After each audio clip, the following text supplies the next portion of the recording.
이 동영상은 시골 목사 서양 철학을 걷다 19번째 강의 동영상입니다. 파스칼, 스피노자, 라이프니츠, 그리고 버클리와 휴메 사상을 다루었습니다. 5명의 사상 중에서 기독교 사상과 관련된 부분만을 발췌하여 간단히 요약 정리하였습니다. 이 동영상과 함께 소중한 시간 되길 기원합니다. 안녕하십니까. 반갑습니다. 네, 오늘은 시골 목사 서양 철학을 갖다 19번째 강의를 해드리도록 하겠습니다. 지난번에 말씀해 드렸듯이 스피노자, 라이프니츠, 그리고 버클리, 흉 사상을 중심으로 해서 말씀드리겠는데, 가만히 생각해 보니까 파스칼의 사상도 조금 언급하는 게 좋을 것 같아서 오늘 이 5명의 사상가를 짧은 시간 안에 간단하게 요약해 드리는 것으로 강의를 진행하도록 하겠습니다. 먼저 파스칼의 사상을 살펴보도록 하겠습니다. 파스칼은 39살에 이제 사망을 했는데요. 좀 더 오래 살았으면 더 많은 업적을 후대에 남길 수 있었는데 참 아까운 그런 천재적인 인물이라고 할 수 있습니다. 파스칼은 신에 대해서 신의 존재 여부를 인간의 이성으로는 알 수 없다라고 이야기를 했습니다.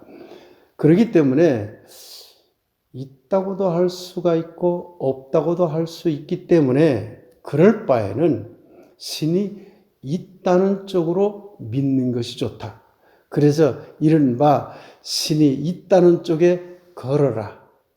일종의 도박을 걸어라. 그래서 그 흔히 말하는 신에 대한 도박설이라고 하는 그런 이론을 내놓습니다. 파스칼은 신의 존재에 대해서 이성으로 알 수 없다라고 하는 이것은요, 나중에 칸트 사상으로까지 이어지게 되는 매우 중요한 하나의 연결고리 사상이라고 할 수 있습니다.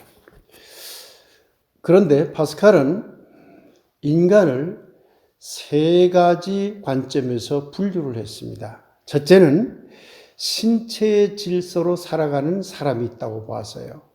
인간이 어떤 육체적인 감각에 빠져서 그 감각대로 살아가는 사람들을 말하는 거죠. 이런 사람들을 자연 상태의 인간이다.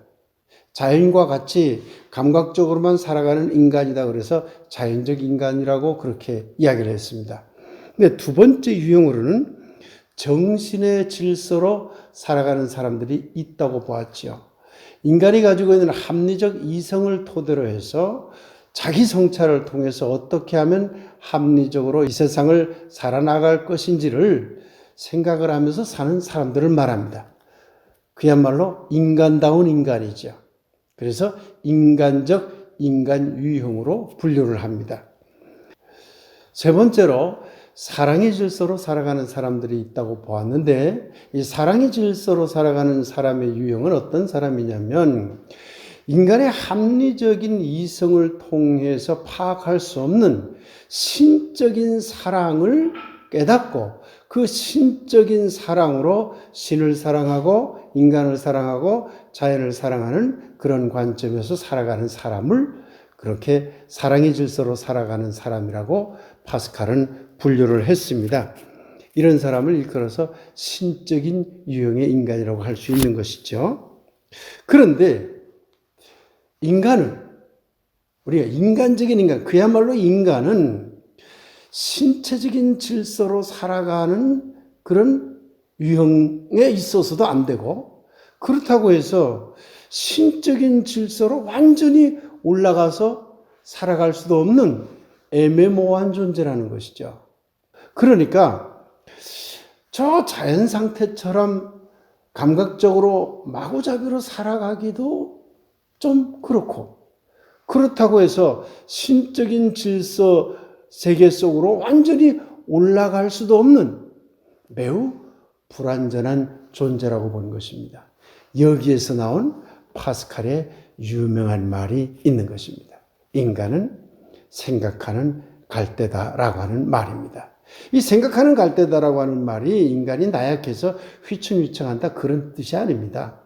이 말은 갈대처럼 인간이 무력하고 매우 작고 나약한 존재지만 자신의 나약함과 인간의 비참함을 알고 있는, 그래서 어떻게 하면 신체 질서에서 정신의 질서로 그리고 다시 사랑의 질서로 나갈 것인가를 고민하고 그런 실천을 하려고 하는 지혜를 가진 존재라는 그런 말입니다. 그래서 파스칼은 신과 인간에 대해서 긍정했던 그런 철학자로 알려져 있습니다. 파스칼에 대해서는 이렇게 간단하게 말씀드리고 넘어가겠습니다. 이제 스피노자의 사상을 살펴보겠습니다. 스피노자는 네덜란드 출신이죠. 그리고 유대 가문 출신이었습니다. 유대교 전통 속에 있었던 것이죠. 그런데 이 스피노자는 유대교적인 어떤 구원사상이나 당시의 유럽 사회의 편만에 있었던 기독교적인 구원사상을 거부했습니다.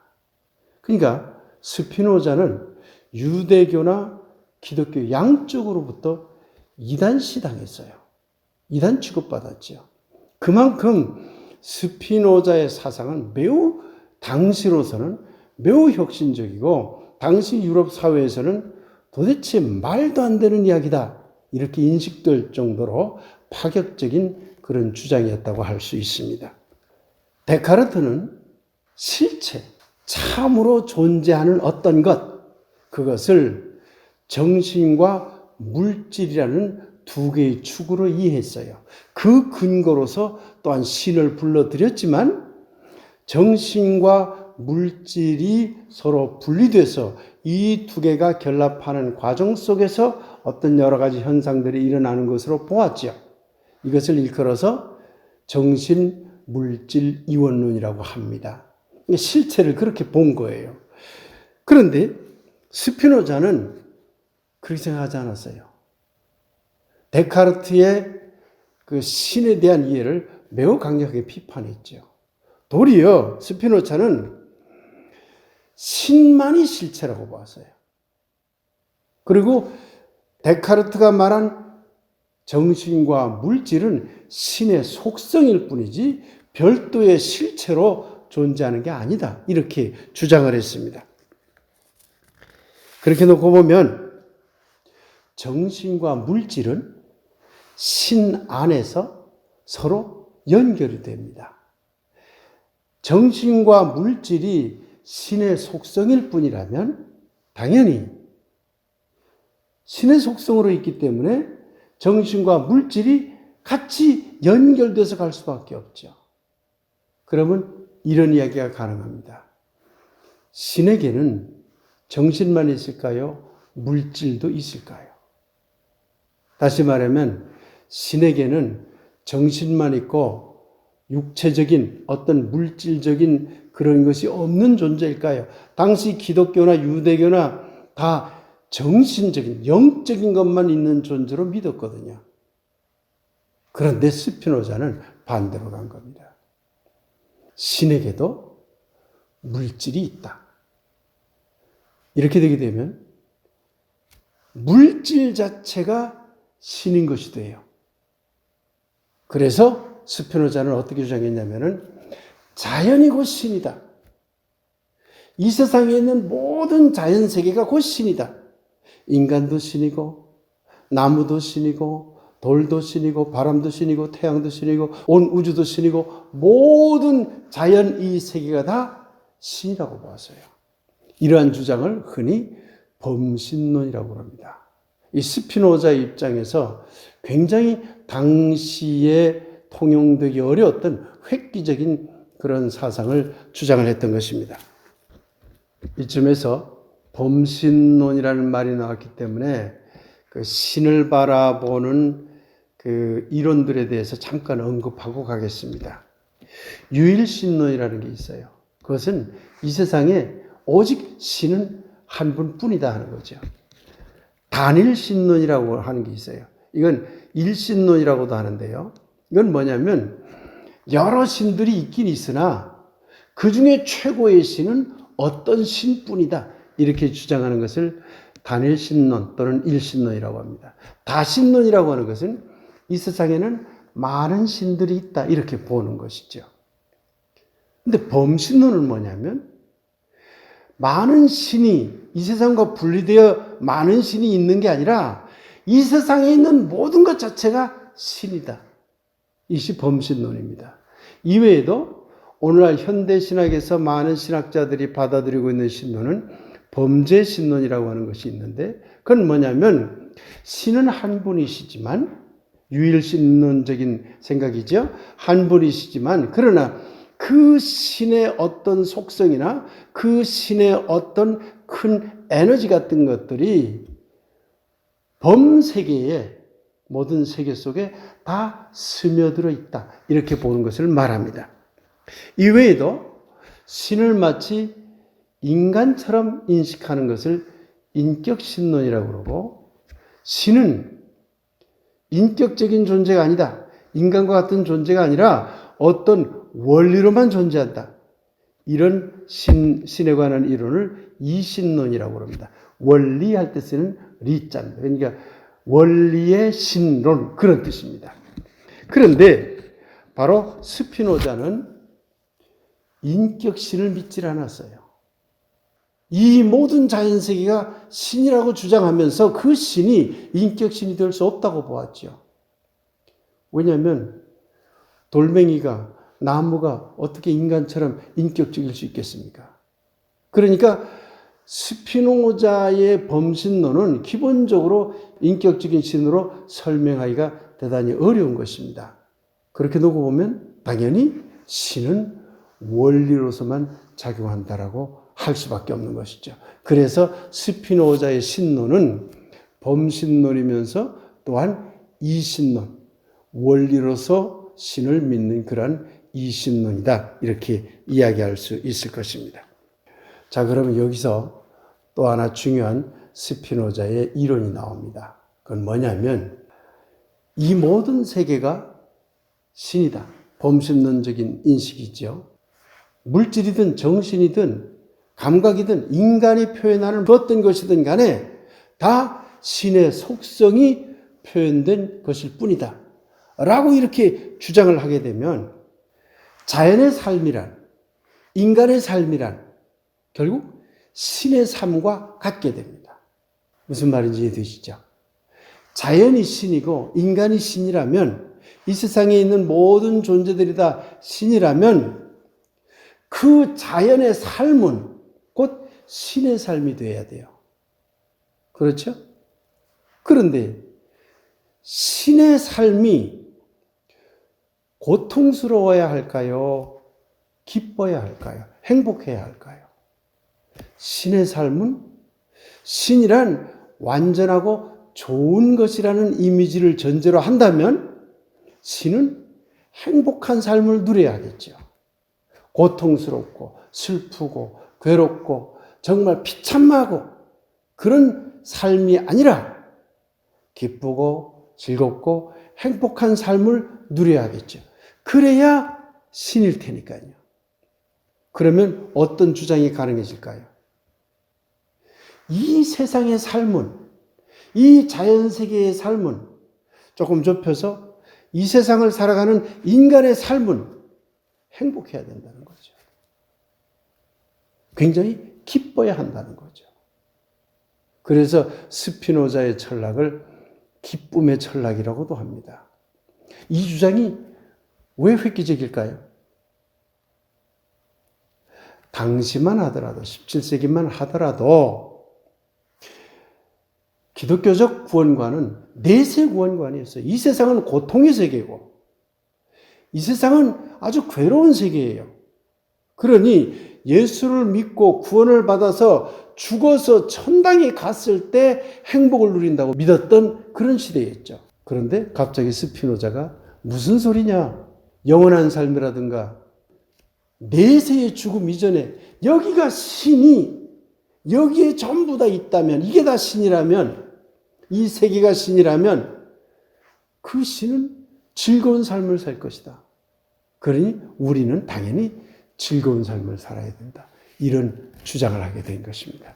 현세에서 행복을 추구해야 된다는 스피노자의 이론은 그래서 그 이후에 여러 사상에 큰 영향을 미치게 됩니다. 스피노자 사상도 굉장히 다양한 분야가 있습니다만은 오늘은 신론과 관련해서만 이렇게 간략하게 말씀드리고 넘어가겠습니다. 이제 라이프니츠의 사상을 살펴보도록 하겠습니다. 여러분이 잘 알고 있는 바대로 독일은 30년 전쟁이라는 것을 거쳤죠. 개신교하고 가톨릭의 싸움이었죠. 지긋지긋한 전쟁 아니겠어요? 30년 동안 종교전쟁을 벌인 거잖아요. 그 종교전쟁이 거의 끝날 때 라이프니츠가 태어났다고 합니다. 그러니까 독일 사회가 굉장히 피폐해질 대로 피폐해진 상황 속에서 라이프니츠가 태어났어요. 그래서 라이프니츠는 그런 독일 사회 속에서 자신이 어떤 삶을 살아야 될 것인가에 대해서 대단히 고민을 많이 한 것 같습니다. 그리고는 현실적으로 어떻게 하면 이 사회를 좋은 사회로 만들 것인가 하는데 관심을 많이 가졌던 것 같습니다. 그래서 대학에서 오라고 해도 가지 않고요. 사회 속으로 뛰어들었던 그런 아주 독특한 이력의 철학자죠. 그런데 라이프니츠의 사상을 설명함에 있어서는 모나드 이론을 아는 것이 중요합니다. 이 모나드 이론은 단자 이론 또는 단일 실체 이론 이렇게 이야기도 합니다. 그래서 흔히 단자론 또는 모나드론 이렇게 이야기하는 것이죠. 앞서 말씀드렸듯이 데카르트는 정신과 물질 이원론을 주장을 했습니다. 스피노자는 신이라고 하는 것만 실체로 보았어요. 단일 실체죠. 모든 것이 다 신이다. 그렇게 범신론적으로 실체를 설명을 했지요. 그런데 스피노자는 보세요. 진짜 있는 게 뭐냐? 자연뿐이다. 근데 이게 어마어마한 거예요. 거대한 이 전체를 실체로 봤어요. 그런데 라이프니츠도 실체는 하나로 봤어요. 그런데 라이프니츠는 스피노자와 반대로 갔죠. 정반대로 가서 가장 작은 것, 더 이상 나누고 싶어도 나눌 수 없는 가장 작은 어떤 것, 그걸 단자, 모나드라고 그랬거든요. 이것이 바로 실체다. 진짜 있는 것이다. 이렇게 생각을 했습니다. 모르겠습니다. 고대 그리스의 원자론과도 비슷하고요. 오늘날 우리 여러 가지 물리학적으로 설명할 수 있는 양자적인 거라든가 전자적인 것으로 설명할 수도 있고 생물학적으로 보면은 유전자로 설명할 수도 있을런지 모르겠지만 어쨌든 라이프니츠는 가장 작은 어떤 것, 더 이상 나눌 수 없는 어떤 것을 모나드라고 했고 그것이야말로 실체라고 생각을 했습니다. 그런데 이 모나드는 연장이 없다고 그랬어요. 연장이 없다라고 하는 것은 크기도 없고 무게도 없고 색깔도 없고 구체적인 물질적인 특징이 없다라는 뜻입니다. 모양도 없고. 그게 마치 이 모나드는 정신적인 어떤 것, 영혼적인 어떤 것 그런 의미로 쓰인 겁니다. 그런데 그 작은 것 안에 온 우주를 담고 있다고 보았어요. 재밌는 사상이죠. 그런데 그 작은 것들은 또한 무수히 많다고 보았어요. 그리고 서로 간섭을 하지 않는다고 보았어요. 잘 들으셔야 됩니다. 아주 작은 것들이 있는데 그 속에는 온 우주를 담고 있는데 근데 서로 간섭을 안 해. 이 작은 것들이. 다 독립적이야. 인간으로서 존재할 수 있는 것은 그 모나드들의 결합 상태거든요. 그런데 그 모나드들이 다 서로 다르기 때문에 같은 인간이 존재할 수가 없어요. 라이프니츠의 이론에 의하면 모든 존재는 동일한 존재가 불가능한 거죠. 다 다른 존재로 나타날 수밖에 없죠. 자, 모나드에 대한 성격 규정, 라이프니츠가 한 성격 규정을 다시 한번 정리해 봅시다. 구체적인 물질로서의 연장이 없다. 크기나 모양 그런 게 없다. 정신적인 것이다. 두 번째는 온 우주를 담고 있다. 그 속에. 세 번째는 그 단자는 엄청 많다. 그리고 서로 영향을 주고받지 않는다. 다 독립되어 있다. 다 떨어져 있다는 거예요. 다 독립되어 있다는 거예요. 그래서 라이프니츠는 뭐라고 얘기했냐면 단자에는 창이 없다고 그랬어요. 그러니까 다른 것을 살펴볼 수 있는 것이 하나도 없이 닫혀있기 때문에 간섭할 필요도 없고 자기대로 움직인다는 거예요. 자, 이 관점에서 매우 중요한 또 다른 이론들이 나옵니다. 자, 이런 생각을 한번 해봅시다. 모든 단자가 다 독립돼서 따로따로 놀고 있어요. 서로 간섭을 안 해. 다 따로따로 놀고 있어. 그러면 이 세계, 이 단자들이 결합하고 결합해서 만들어진 이 세계가 질서가 있을까요, 없을까요? 제멋대로 돌아가지 않겠어요? 그런데 질서가 있거든요. 왜 질서가 있을까? 여기서 다시 신이 요청이 됩니다. 그래서 라이프니츠는 바로 그 단자들이 어떻게 움직이는지, 그 단자가 어떤 목적을 갖고 있는지, 또 그 단자들이 다른 단자들과 어떻게 연결되고 부딪히고 결합하고 할 건지, 이 단자 자체는 자기 멋대로 하는 것 같지만, 독립적으로 하는 것 같지만 신의 힘에 의해서 이미 그 모든 활동 구조가 예정이 되어 있고 신에 의해서 그 예정이 아름답게 조화를 이루기 때문에 이 세계는 질서를 유지하는 것이다. 이렇게 주장을 했습니다. 이렇게 놓고 보면 라이프니츠의 주장은 예정조화설 비슷한 것이죠.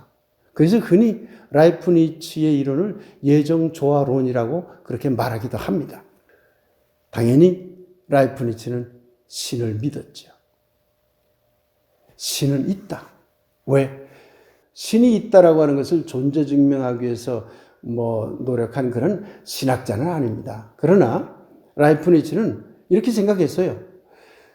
이 세계가 존재하는, 우리가 존재하기 위한 궁극적인 원인이 있다.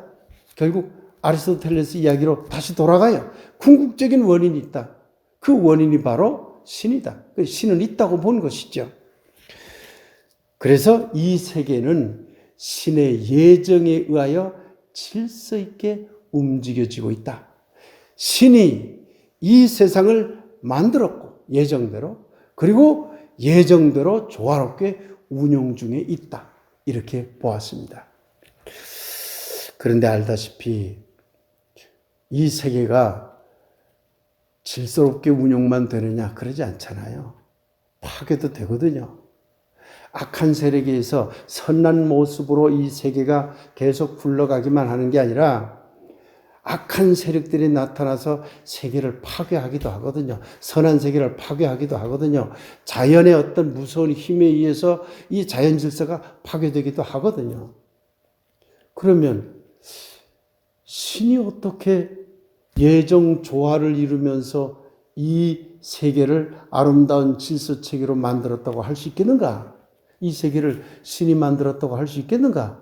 이런 반론을 제기할 수밖에 없죠. 그런데 라이프니츠는 이렇게 설명을 합니다. 신은 우리가 생각할 수 있는, 우리가 생각 가능한 가장 최선의 세계를 만들었다. 그 최선의 세계는 완벽한 세계가 아니다.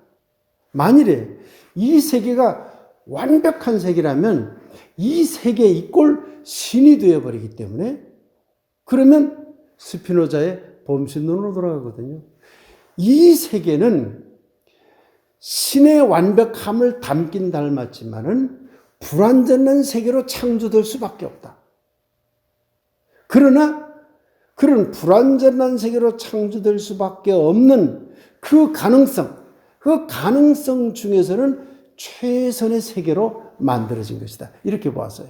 그러니까 당연히 이 질서 세계 속에 무질서한 것들이 나타나기도 하고 악한 세력이 나타나기도 한다고 그렇게 보았던 것입니다. 이번에는 영국의 버클리와 휴움 사상에 대해서 살펴보도록 하겠습니다. 버클리는 아일랜드 출신이지요. 그리고 아주 독특한 이력을 가진 사람입니다. 철학자죠. 그런데 교육에도 대단히 관심을 가졌던 사람이고, 이 사람이 또한 성직자입니다. 그렇기 때문에 이 사람의 이론은 약간 기존의 기독권적인 종교에 대한 호교, 종교를 보호하고 종교를 이렇게 인정하는 쪽으로 그렇게 사상이 전개됩니다. 그런데 이 사람이 처음에 생각한 사상은 이게 엉뚱하게 호교론적이지 않은 그런 사상인 것처럼 느끼게 돼요. 그런데 결론 부분에 가면 호교론으로 돌아버려요. 어쨌든 이 버클리에 대한 사상을 여러분들에게 말씀을 해드리죠. 버클리에 대한 사상이나 휴메에 대한 사상은 기본적으로 존 로크의 사상을 토대로 발전을 합니다. 그러니까 존 로크, 버클리, 데이비드 휴me 이 세 사람을 엮어서 영국의 경험론이라고 하는 것이죠. 존 로크는 이렇게 생각을 했어요. 이 세상에 있는 모든 물체에는 두 가지 성질이 있다고 봤어요. 그건 뭐냐면 제1의 성질은 이런 거예요. 물체를 이렇게 보면 그 물체가 가지고 있는 어떤 크기나 모양 같은 것들을 그냥 우리는 느낄 수 있어요. 물체의 모양, 물체의 크기, 물체의 어떤 형태, 이것을 그냥 우리가 느낄 수가 있어요. 이런 것들을 뭐라고 그러냐면 물체의 제1의 성질이라고 그랬어요. 그러면 이 물체의 제1의 성질은 내가, 즉 주관인 인간이 그렇게 느끼든 안 느끼든 이미 그 크기로 있는 거예요. 그러니까 물체의 제1의 성질은 물체 안에 들어있는 것이죠. 그런데 제2의 성질은 뭐라고 존 로크가 말했냐면은 물체를 보고 물체에서 느끼게 되는 어떤 감각적인 것들. 아, 빨간색이네. 아, 이것은 좀 따뜻하게 느껴지네. 이건 굉장히 부드럽네. 딱딱하네. 이건 차갑네. 이렇게 느껴지는 것들은 물체의 제2성질이라고 그랬어요. 그런데 이 제2성질은 물체 안에 내재되어 있기보다는 그 물체를 경험하는 인간의 마음속에 내재되어 있다고 보았어요. 그러니 물체가 가지고 있는 제1의 성질은 물체 안에 있는 것이고 물체를 통해서 느끼게 되는 제2의 성질은 인간의 마음 안에 있다고 보았죠. 이게 로크가 생각하는 물체의 성질이죠. 그런데 버클리는 바로 이 점에서 로크를 비판합니다. 제1의 성질이라는 것도 따지고 보면 제2의 성질, 인간이 가지고 있는 감각, 시각, 청각, 촉각, 후각 이런 모든 인간이 가지고 있는 감각을 통해서 느껴지는 것이지 별도로 항상 존재한다고 보기는 어렵다. 그래서 무슨 말을 하냐면 존 로크가 말한 제1의 성질도 제2의 성질 속에 흡수되는 것이다. 이렇게 주장을 했죠. 자, 이렇게 주장하면 버클리의 주장을 우리가 받아들여 보면 굉장히 중요한 또 하나의 문제가 대두됩니다. 그게 뭐냐면 그러면 물체의 크기든 물체의 무게든 물체의 형태든 그것조차도 다 내 마음속에 있는 거예요. 내 마음속에. 적이 존재하는 게 아니라 내 마음속에 있는 거예요. 그래서 모든 존재한다는 것은 지각한다는 것이다. 즉, 내 마음으로 느끼고 감각을 통해서 성찰하고 하는 내 마음으로 느낀 그 결과가 존재하는 것이지 적이 따로 존재하는 게 아니다라는 주장을 하게 됩니다. 이게 매우 재미있는 주장이죠. 여기에서 점점 더 나아가가지고 데이비드 휴me는 아예 밖에는 물체가 존재하지 않는다라고까지 주장하게 되는 것이죠. 그러니까 결국은 버클리의 주장은 마음이 중요하다는 것입니다. 이걸 흔히 유심론이라고 그래요. 마음이 모든 것을 결정하는 근거라고 보는 것이에요. 자, 이렇게 놓고 보면 존재한다는 것, 여기 무엇이 있다는 것, 그것을 확인해주고 그것을 존재하게 하는 것은 인간이 마음이 가지고 있는 지각이잖아요. 버클리의 주장에 하면. 그러면 버클리가 생각하는 마음으로 지각하는 이것이 확실하게 존재하는 것이라는 것을 어떻게 보증할 수 있을까요? 여기서 또 버클리는 신을 불러옵니다. 신은 모든 것의 존재를 신의 지각 안에서 다 존재한다고 할 수 있다. 신은 다 모든 것을 지각한다. 그렇기 때문에 신이 우리의 지각을 보증해 준다. 그래서 신이 존재한다는 것을 설명하기 시작합니다. 그래서 이 버클리는 유심론이라고 하는 지각 이론을 굉장히 깊이 있게 연구했습니다만 그것을 신과 연결해서는 이렇게 신은 존재한다. 되게 전통적인 신이에요. 이 버클리가 생각하는 신론은 이제 그 스피노자가 생각하는 범신론이라든가 이신론적인 신이 아닙니다. 전통적인 신관에 의한 신을 믿고 그 신이 우리의 지각을 보증한다는 쪽으로 그렇게 설명을 한 것입니다.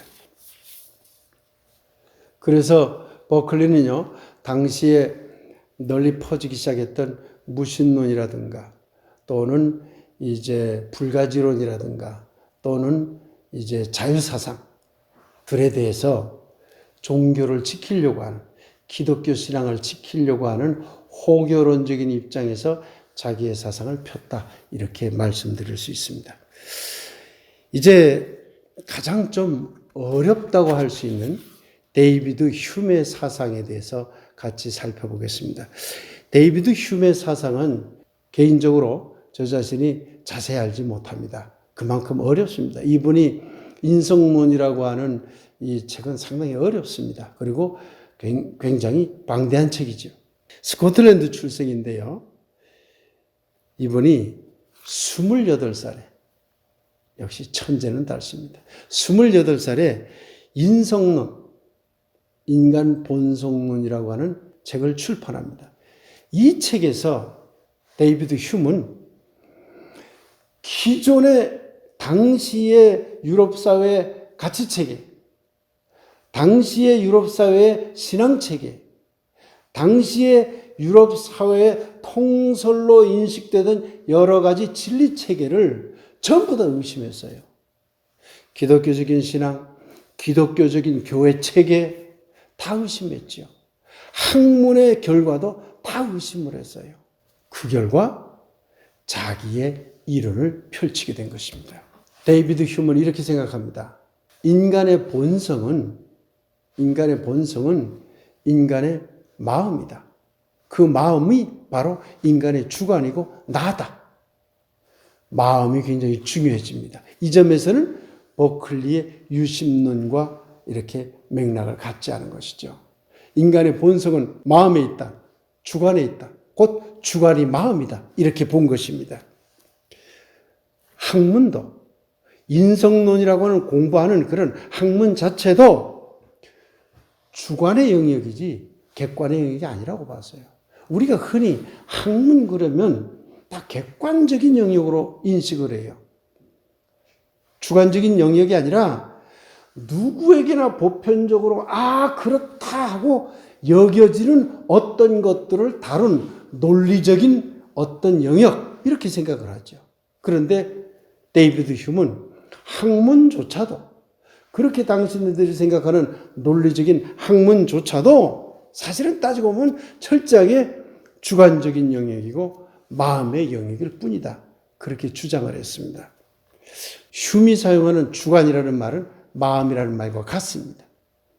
그러니까 인간의 주관은, 인간의 마음은 감각과 지각으로 이루어진다고 보았어요.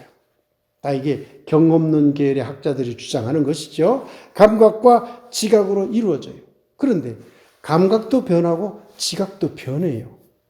사람마다 달라요. 이 점이 매우 중요합니다. 감각도 변하고 지각도 변합니다. 그때그때 달라집니다. 그러면 마음은, 우리의 주관은, 잘 생각해 보십시오. 감각도 변해요. 지각도 변해요. 그런 감각들이 여러 가지 복합적인 과정을 거쳐서 만들어지는 어떤 지각, 그 상태도 변해요. 그러면 아까 데이비드 휴먼, 인간의 본성은, 주관은 마음이라고 그랬어요. 마음은 감각과 지각에 의해서 형성된다고 봤어요. 그러면 마음은 끊임없이 변해갈까요? 변해가지 않을까요? 변해갈 수밖에 없죠. 그러면 주관은 아주 확고한 자아로 확립될까요? 끊임없이 변해나가는 것일 수밖에 없을까요? 끊임없이 변해나가는 것일 수밖에 없는 것이죠. 나는 변한다가 되는 것이죠. 주체는 변한다. 주체는 확고한 것이 아니라는 거죠. 그래서 이렇게 얘기를 했어요. 주관은, 주체의 주관은, 나의 주관은, 마음은 지각의 다발일 뿐 특정한 어떤 실체로 존재하지 않는다. 지각, 끊임없이 변해가는 어떤 지각된 것들의 다발이 그냥 뭉쳐서 변해나가는 그런 과정으로만 존재한다는 거예요. 이게 매우 현대 철학에 가까운 그런 이야기를 하고 있는 겁니다. 휴먼 또 한 가지 매우 중요한 이론을 이야기했습니다. 그건 뭐냐면 인과성 원리에 대해서 매우 강하게 비판을 했죠. 인과 법칙에 대해서. 어떤 결과가 일어나려면 반드시 그에 상하는 원인이 있어야 된다. 원인이 있으면 결과가 생긴다. 이게 인과 법칙이거든요. 이것이 당시에 통용되는 사실이었고 오늘날도 이 인과 법칙은 많은 부분에서 통용이 되는 이론입니다. 그럼에도 불구하고 휴먼은 인과 법칙에 대해서 강하게 의심을 품습니다. A라는 어떤 원인처럼 보여지는 것과 B라고 하는 어떤 결과처럼 보이는 것이 있다 해도 이 두 가지 모두 인간의 주관에서 다 경험되고 감각되고 지각된 것일 뿐 이것이 확실한 어떤 객체로 존재하지 않는다. 그러니 결과적으로 원인이라고 생각하는 것, 결과라고 생각하는 것도 내 마음에서 반복적으로 이 두 가지가 계속 붙어서 나타나니까 그것이 원인과 결과이구나 라고 믿는 것이지 그것이 확실하게 원인과 결과라고 말할 수 없다. 따라서 인과성이라고 하는 이 법칙은 이것은 법칙이 아니라 지각에 의한 신념일 뿐이다. 이렇게 주장을 했습니다. 사실 이 인과성 비판 이론에 대한 것도 매우 중요합니다만은 제가 더 이상 깊이 강의할 능력이 없습니다. 그래서 이건 이 정도만 해서 넘어가고 이 강의의 목적에 맞게끔 신론, 종교와 관련된 이야기 쪽으로 다시 연결해 가보도록 하겠습니다. 이렇게 생각해 봅시다. 지각되는 것조차 변하는 거예요. 지각의 다발, 어떤 집합들이 계속 굴러가면서 무엇들이 존재해요. 그러면 이 밖에는 객관적인 존재가 있다고 할 수 있을까요? 없을까요? 데이비드 휴먼은 분명하게 선언해 버렸죠. 그것을 보증할 수 없다. 지금 저기 나무가 있다. 우리는 나무가 밖에 있다고 생각을 해요. 그러나 휴메에 의하면 밖에 나무가 있다는 것을 보증할 수 없다. 끊임없이 내 마음에서 지각의 다발로 덩어리가 져서 이렇게 굴러가는 어떤 신념으로 존재할 뿐이지 그 밖에 이 마음 밖에 나무가 있다는 것을 결코 보증할 수 없다. 이렇게 주장을 합니다. 자, 이쯤 되면은요, 이제 중요한 문제가 대두되기 시작합니다. 마음이라는 것도 다양한 지각의 다발에 불과하고, 우리의 정신이라는 것도 데카르트를 식으로 얘기하면 확실하다고 여겨지는 이성의 능력으로서의 정신조차도 데이비드 휴메에 이르면은 그냥 변하면서 굴러가는 지각의 다발에 불과할 뿐인 것이죠. 자, 이쯤 되면은요, 매우 재미있는 또 다른 이론이 나오게 됩니다. 데카르트는 정답이 있는 세계를 바라봤어요. 본유관념이죠. 지난 강의에서 말씀드렸죠. 로크는 그런 본유관념은 없다.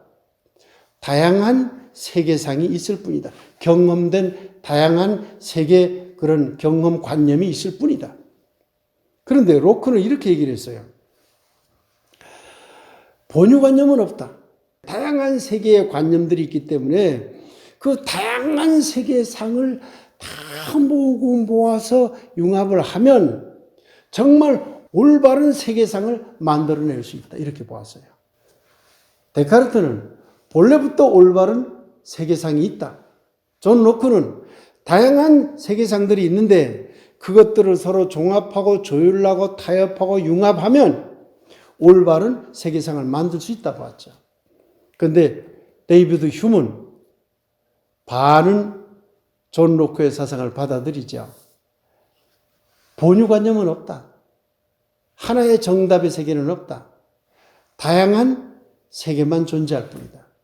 그러나 존 로크는 그런 다양한 세계들이 서로 만나고 융합해서 가장 올바른 세계를 만들 수 있다고 보았지만 데이비드 휴먼은 그렇다고 해서 그 다양한 것들을 서로 융합하고 조율하고 만난다고 해서 결코 올바른 세계상이 만들어질 수는 없다. 그래서 존 로크 사상을 비판을 하죠. 왜 그렇죠? 다양한 세계상이라고 하는 것조차도 끊임없이 변해나가는 지각의 다발일 뿐이기 때문에 그렇다는 것이죠. 그러면요, 지금까지 제가 여러분에게 설명한 파스칼이나 스피노자나 라이프니츠는 대륙의 합리론 계열의 철학자들입니다. 이 합리론 계열의 철학자들은 기본적으로 어떤 실체가 있다는 것을 전제하는 쪽으로 갑니다. 그럼 실체가 있다는 걸 전제하는 쪽으로 간다는 이야기는요, 신에 대해서도 실체적으로 접근한다는 이야기예요. 그러니까 합리론을 설명을 할 때는 종교를 설명하기가 쉬워요. 그런데 경험론으로 오게 되면 종교를 설명하기가 점점 어려워져 갑니다. 왜? 확실한 게 아무것도 없거든요. 신조차도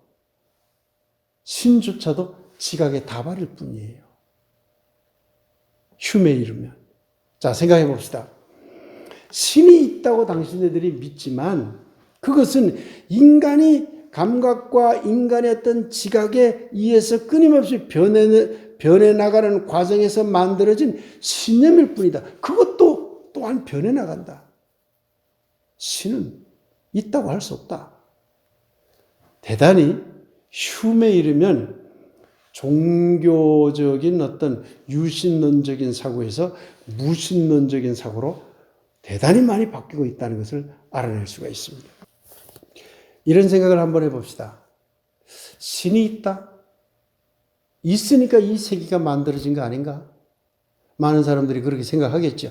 그 신이 어떤 기독교적 신이든 아니면 다른 종교적 신이든 간에 어떤 절대적인 힘, 그게 인격신이든 아니든 절대적인 어떤 진리, 어떤 에너지가 있어서 이 세상이 만들어진 것이 아니겠는가? 이렇게 생각하기 쉽죠.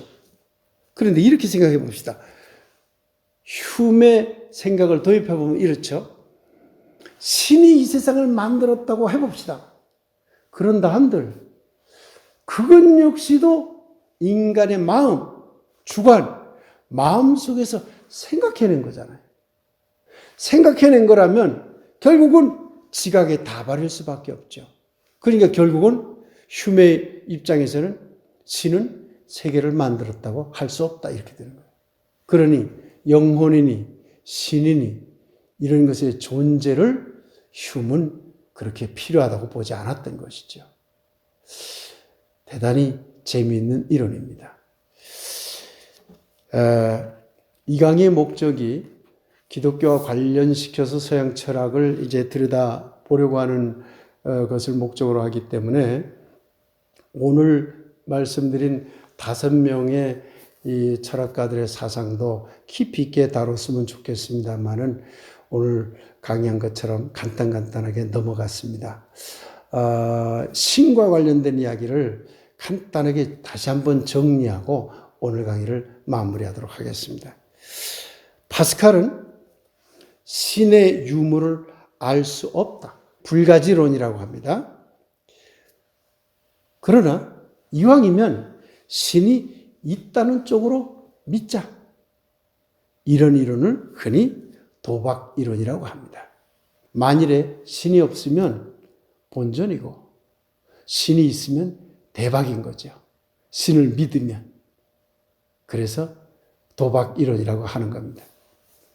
스피노자는 자연이 곧 신이다 라는 범신론을 주장을 했습니다. 그리고 그 신은 인격신이 아니다. 이치로서 존재한다. 원리로서 존재한다. 이 신론을 주장을 했습니다. 그렇기 때문에 신은 물질적으로도 존재하기 때문에 자연인데 이 세상이 신이라면 신이 구가하는 삶은 행복한 삶이지 처참한 삶이 아니다. 신이 있다면 신은 당연히 행복한 삶을 구가하겠죠. 그러니 이 세상에 우리가 존재하는 것이 신으로서 존재하는 것이라면 우리의 삶은 기쁨을 추구해야 되는 것이고 행복을 추구해야 되는 것이다. 그래서 스피노자는 현세에서의 행복과 현세에서의 기쁜 그런 삶을 주장했던 것입니다. 라이프니츠는 신은 있다. 궁극적 원인으로서 신은 존재한다고 보았습니다. 그런데 모든 이 세계의 가장 근원이 되는 실체는 모나드라고 봤기 때문에 그 모나드들이 개별적으로 독립되어 있는데 이것을 서로 조화롭게 엮어주고 이 세계를 질서 있게 만드는 그런 힘은 신에게 있다. 그래서 신이 모나드의 목적을 정하고 모나드와 모나드끼리 서로 조화할 수 있는 것을 이미 다 예정해 놓았다. 이래서 예정조화론을 주장을 했습니다. 그러니까 신은 우리가 생각하기에 이 세상이 굉장히 아주 나쁜 세계, 악한 세계인 것처럼 보이지만 신의 입장에서는 불완전하지만 가능한 최선의 세계를 만든 것이라고 할 수 있는 것입니다. 버클리는 전통적인 신을 믿었고 그 신이 있다고 보았습니다. 그래서 호결론적으로 자기 사상을 펼쳐나갔다고 얘기를 했죠. 모든 존재하는 것은 지각하는 것이다. 즉 마음으로 느끼는 것은 다 존재하는 것이다. 그런데 마음으로 느끼는 것이 존재한다는 것을 누가 보증하느냐? 신이 보증한다고 그렇게 버클리는 주장을 했습니다. 휴은 매우 새로운 이론을 내놓은 거죠. 세계를 창조한 신은 없다. 그러니 신의 존재를 믿을 필요도 없고 영혼이나 내세의 존재를 믿을 필요도 없다. 사실 이 휴메의 이론은요, 얼른 보면 종교를 부정하고 또 기독교를 부정하는 이론 같지만 현대 신학적인 관점에서 보면은 휴메 사상을 통해서 현대 신학이 가지고 있는 여러 가지 난제들을 풀어낼 수 있는 어떤 단초를 제공한다는 점에서 의의가 있다고 여겨집니다. 아무래도 오늘 강의는 5명의 철학자를 한꺼번에 다뤘기 때문에 짧게 여러분들에게 말씀드릴 수밖에 없었습니다. 신과 관련된, 종교와 관련된 부분만 여러분들에게 발췌해서 말씀드렸는데 그 밖의 것을 알고 싶은 분들은 시중에 가서 관련된 서적들을 읽어보시기 바랍니다. 다음 시간에는 우리가 깊이 다뤄야 할 칸트에 대한 이야기로 들어가도록 하겠습니다. 오늘 강의를 모두 마치도록 하겠습니다. 감사합니다.